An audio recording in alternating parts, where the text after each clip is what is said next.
the one on the tip might do it. That's a nice flake as well. Yeah.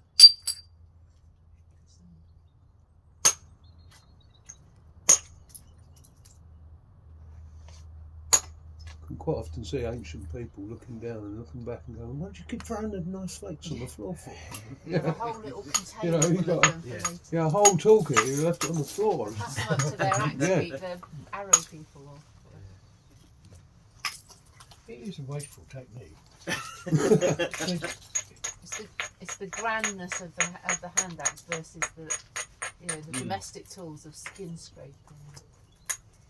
You'll have so many questions, so many discussions in archaeology about this, and there's even archaeologists that will say the Handaxe is the outcome of making lots of nice flakes. So a byproduct of what is actually more valuable, which is those little sharp bits. Yeah.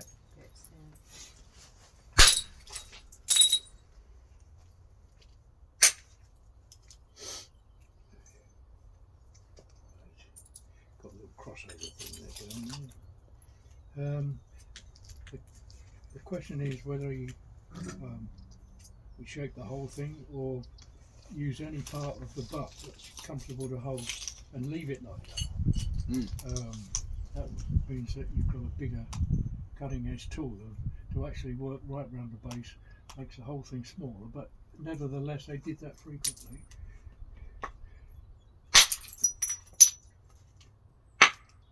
But I'm a great fan in leaving one alone.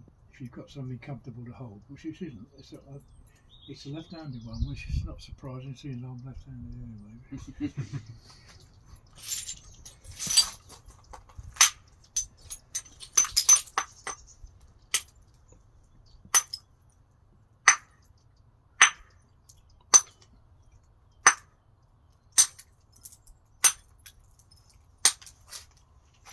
You notice he moved into freehand there, into the middle. I think that's okay as well, you know. I think as it's left-handed, I'll destroy that feature and work it back.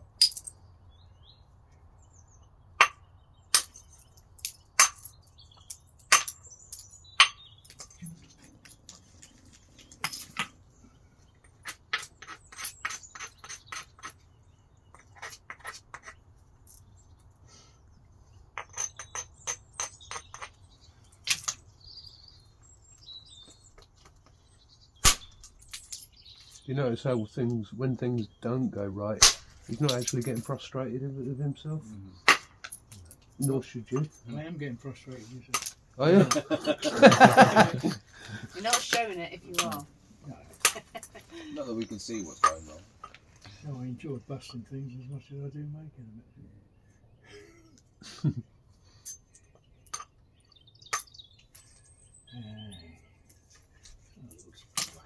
You know the worst thing you can give a good flintknapper is a really good bit of flint, because then it's all on them, you know. It's like suddenly his skill set is really demanded for.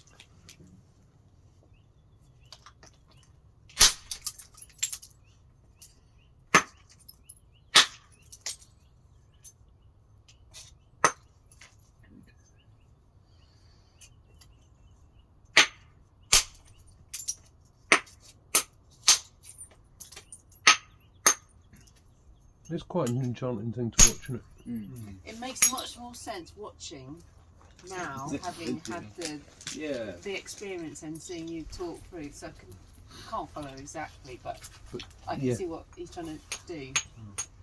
Yeah. You know, with the platform. Well, he learned entirely by watching. I never taught him anything. Nothing at all.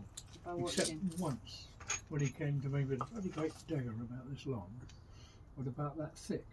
And I just looked at it and said, when are you going to thin it? His face dropped, his chin hit his knees. I know you still got it, but have you? Yeah. Yeah. So as a, I'll show you how it's thin. No one now you can do a bit of I can. So you only needed showing once, but I never showed him anything up that point. He watched all by learning. He learned everything by watching knappers come to the place.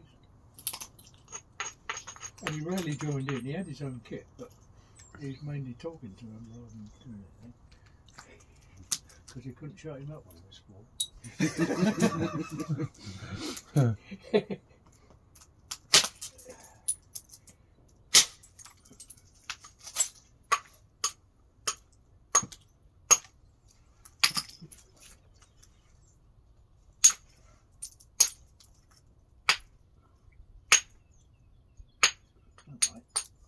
I won't take no for an answer. There's some really good knappers around the world, and one of the things that I found out last year pleased me no end, that one napper, who's, I would describe him as much better than me, is female.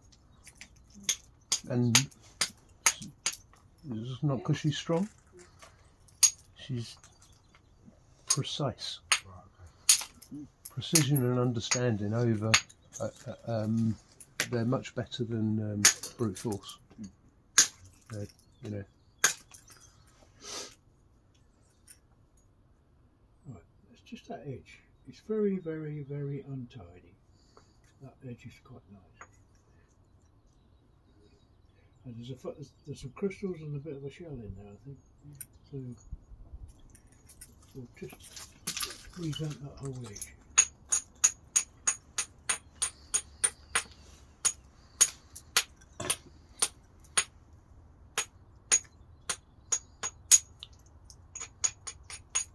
I'm not too worried about this end, it's this end. That's a bit doesn't work.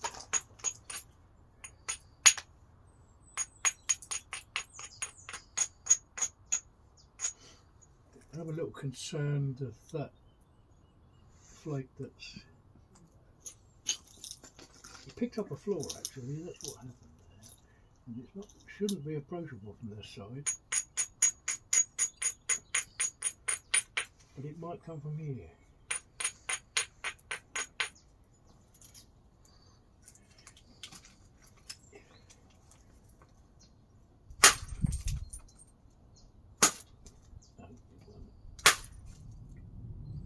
That's good.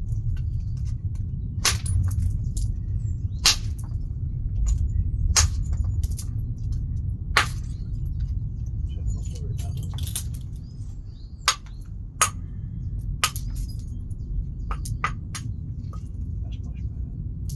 Are those planes coming from Lakenheath? Are they? Mm. Yeah, we've got Lakenheath and Mildenhall and Honington, so it can be quite noisy down there sometimes.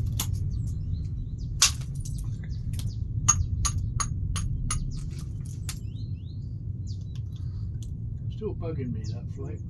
I don't know whether to shorten it a bit. I love the way the light travels right through the material. It's kind of like it's a blade with a flame, you know.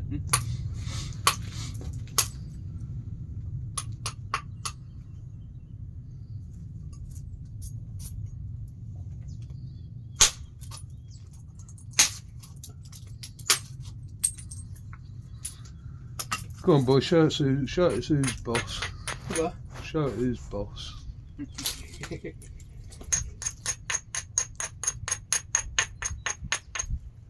Oh, look at it, actually, it's a good... Oh, but you just it's a Handaxe now, I should leave it alone, really. It just proves that women made the best Handaxes. They were very concerned about the aesthetics. But a guy would have said, that's good enough, you can't hardly use it.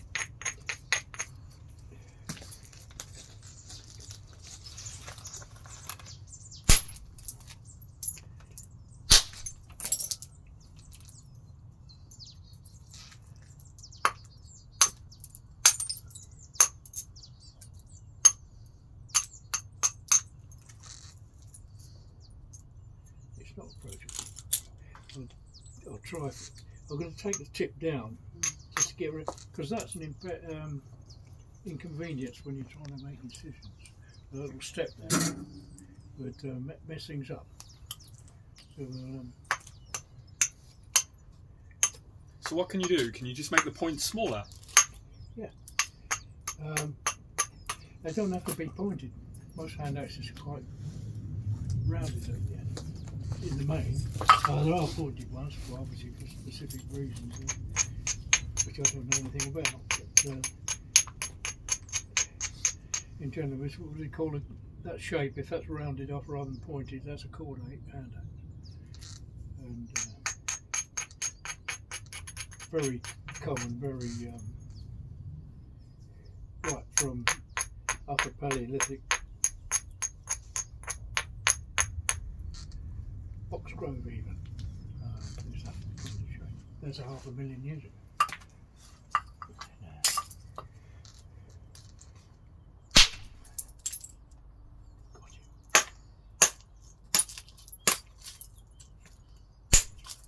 He's gone. Without losing too much length.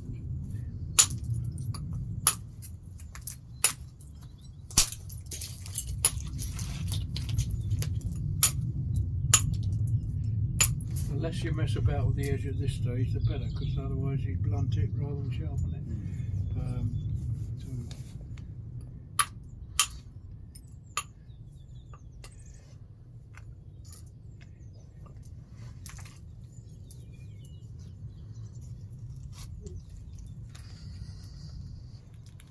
I don't think I need to really tune the butt up. Maybe takes one.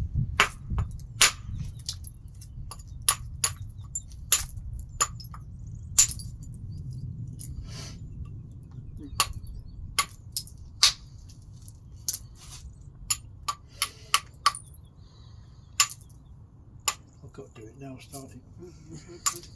Halfway round.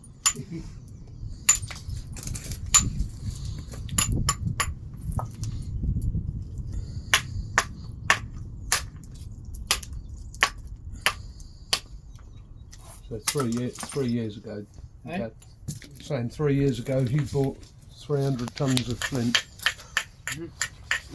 He's spent the last 3 years, he's just finished that 300 tons for the building industry. So he's hung his hammers up, and that's why we've got the value of him coming and sitting with us today. So, you know, I think it's nice for you guys to actually see that.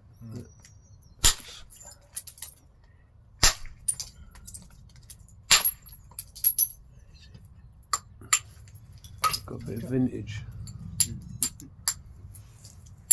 It's going to confuse the archaeologists of the future, though, when they find When this they stuff. excavate this pit, Yeah, they're like, hang on, this is like Bronze Age. This shouldn't be here. the time went backwards.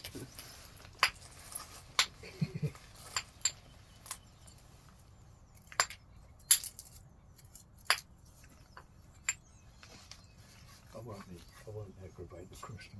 I don't know what's beyond it.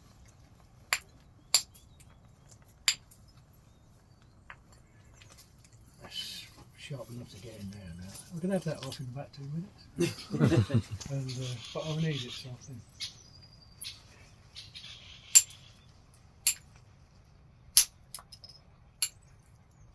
Yeah. So that pass, what do you get out of that? Yeah. 8 out of 10. That's all right. That's all right. Yeah. Incidentally, one of the things, Dad's been making a few of these, and I've got that little shop in there. I've got a little box, and there's some in there that you can have a look through in case you wanted a souvenir from this dimension. Yeah. You can chat back to me later about that if you like. That one will go in there too. Better smart me up then. What did he say? Smart enough a bit. I know that- Make that Don't want that in old the thing. shop. It's in it made. Nothing to it.